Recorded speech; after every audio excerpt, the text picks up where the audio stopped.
Hi friends, మన ఇంట్లో ఉండే సరుకులతో చాలా సింపుల్గా కేక్ తయారు చేసుకోవచ్చు. కొలతలతో సహా చూపిస్తున్నాను. కొలత కోసం బియ్యం కొలుచుకునే సోల తీసుకుంటున్నాను. మీ దగ్గర సోల లేకపోతే గ్లాస్ అయినా తీసుకోవచ్చు.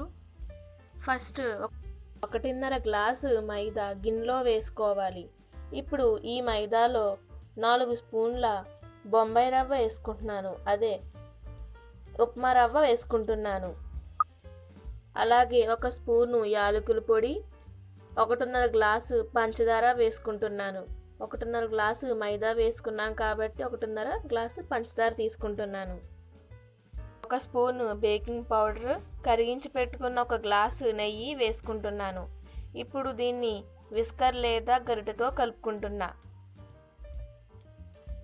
ఈ కలుపుకున్న పిండిని స్పూన్ తీసుకొని తింటున్నా. ఇది చాలా టేస్ట్ బాగుంటుంది. ఇలా దీంట్లో ఇప్పుడు 4 గుడ్లను వేసి బాగా కలుపుకోవాలి. ఇప్పుడు నేను కేక్ కుక్కర్ తీసుకుని దానికి కొంచెం నెయ్యి, కొంచెం మైదా కుక్కర్ చుట్టూరు అద్దుకుంటున్నాను.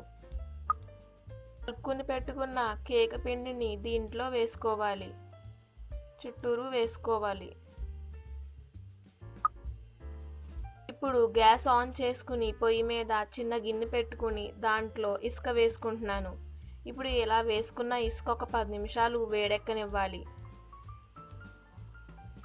ఇలా 10 నిమిషాలు వేడెక్కాక కేక్ కుక్కర్ని దీని మీద పెట్టుకుని మూత పెట్టుకుని ఒక అరగంట సేపు ఉడికించుకోవాలి.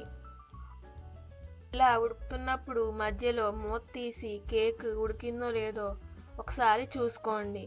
చాక్ ఇచ్చుకుని పొడుచుకుంటే అక్కడ మనకి కేక్ అంటుకోకుండా రావాలి. అలాగైతేనే ఉడికినట్టు. ఇక్కడ నాకు అంటుకుంది, కాసేపు ఉంచాలి. నాకు కేక్ రెడీ అయిపోయింది. స్టవ్ ఆఫ్ చేసేసా.